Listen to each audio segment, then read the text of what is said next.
Class 9 के biology में कोशिका चैप्टर में है और कोशिका चैप्टर में हम लोग अब कोशिका के स्ट्रक्चर को यानी कि संरचना को समझने का प्रयास करेंगे।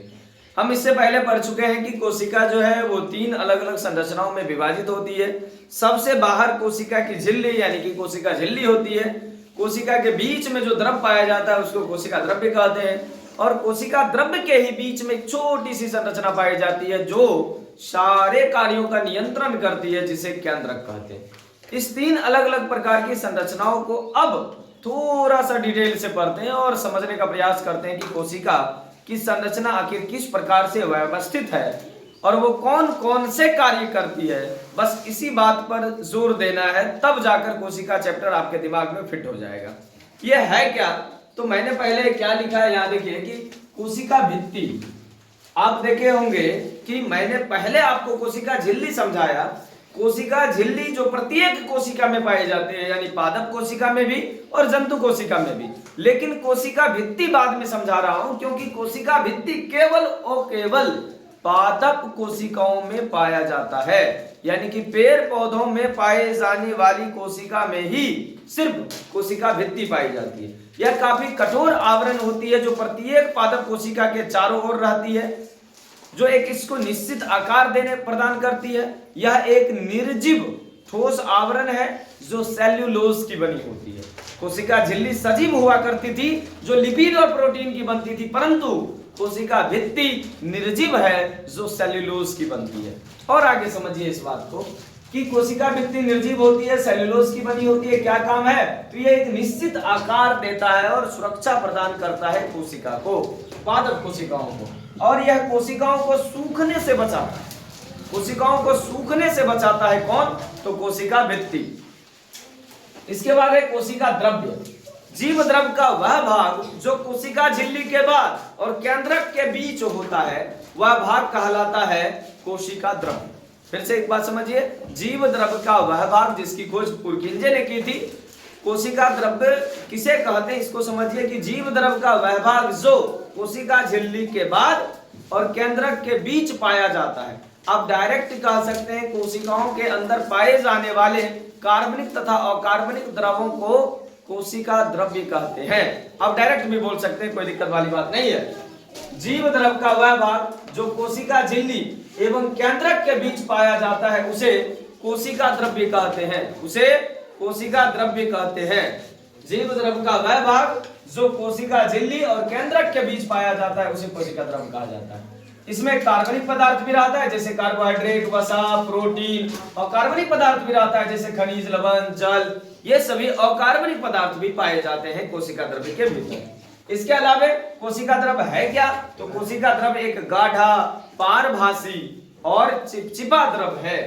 गाढ़ा, पारभासी एवं चिपचिपा द्रव है जिसमें कार्बनिक पदार्थ भी पाया जाता है और अकार्बनिक पदार्थ भी पाया जाता है। कोशिका द्रव में कई छोटी छोटी संरचनाएं पाई जाती है जिन्हें कोशिका का अंग या कोशिकांग कहा जाता है। कोशिका की संरचना को बेहतर तरीके से समझने के लिए हमें कोशिका द्रव में पाए जाने वाली विभिन्न प्रकार के कोशिकांग के नाम मालूम होने चाहिए। तो जो कोशिकांग है वो है क्या, तो कोशिका द्रव के भीतर कई छोटी छोटी संरचनाएं बिखरी पड़ी हुई रहती है और इन सभी संरचनाओं को कोशिका अंगक या कोशिकांग कहते हैं। अब यह है क्या, बस इन्हीं चीजों को देखना है। कोशिका से जुड़े हुए तमाम चीजों को अच्छी तरीके से समझने के लिए इन तमाम संरचनाओं के नाम जरूर मालूम होने चाहिए। पहला देखिए क्या लिखे, पहला अंतःप्रद्रवयी जालिका।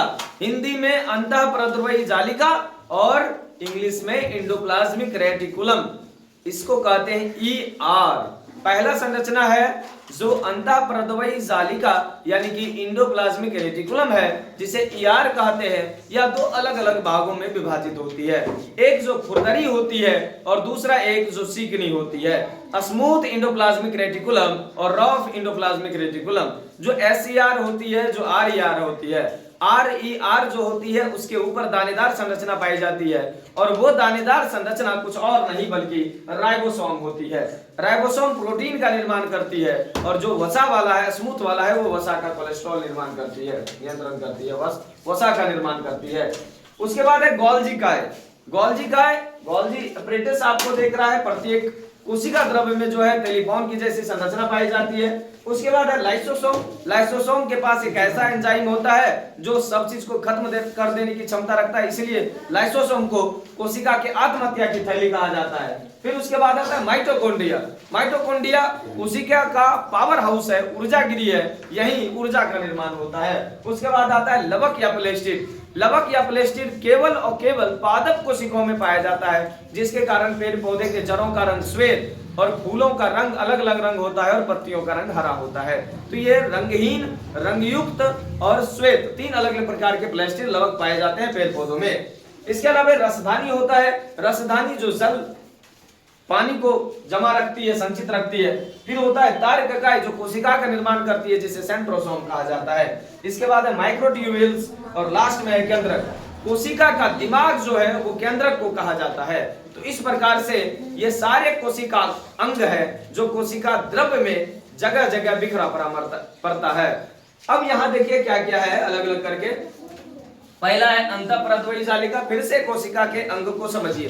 पहला अंतःपरद्वयी जालिका और दूसरा है कोशिका से जुड़ी हुई दूसरी संरचना राइबोसोम। तीसरा है गोल्गी का है लाइसोसोम, माइटोकॉन्ड्रिया, लवक, रसधानी, तारककाय, माइक्रोट्यूब्यूल्स और केंद्रक। ये तमाम संरचनाएं जो कोशिका से जुड़ी हुई है और कोशिका अंग कहलाते हैं। इन सभी चीजों के अध्ययन के बाद कोशिका चैप्टर लगभग खत्म हो जाता है। अंत में हम लोग पढ़ते हैं प्रोकैरियोटिक और यूकैरियोटिक कोशिकाओं के बीच अंतर, पादप कोशिका और जंतु कोशिकाओं के बीच अंतर और कुछ क्रियाएं हैं परासरण और विसरण। इसको समझकर 9th के पहले चैप्टर का बायोलॉजी जो है इस प्रकार से खत्म होता है।